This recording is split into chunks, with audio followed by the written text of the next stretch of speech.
سورہ زمر کی ایک آیت ہے جس کو مفسرین کا خیال یہ ہے کہ قرآن پاک کی سب سے زیادہ امید افزا آیت، یعنی اس سے بڑی کوئی امید افزا آیت اور ہو نہیں سکتی جتنی یہ آیت۔ اور وہ کیا ہے؟ قُلْ يَا عِبَادِيَ الَّذِينَ أَسْرَفُوا عَلَىٰ أَنفُسِهِمْ، اے حبیب صلی اللہ علیہ وسلم میرے بندوں سے کہہ دیجئے جنہوں نے اپنی جانوں پر ظلم کیا۔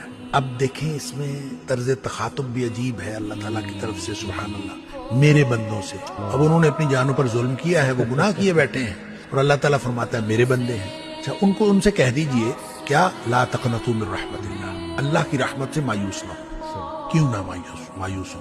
ان اللہ یغفر الذنوب جميعا، اللہ تعالیٰ سارے کے سارے گناہ معاف کر دے گا۔ کیوں معاف کر دے گا؟ انہ هو الغفور الرحیم، بے شک وہ ہے ہی بہت بخشنے والا اور ہمیشہ رحم کرنے والا۔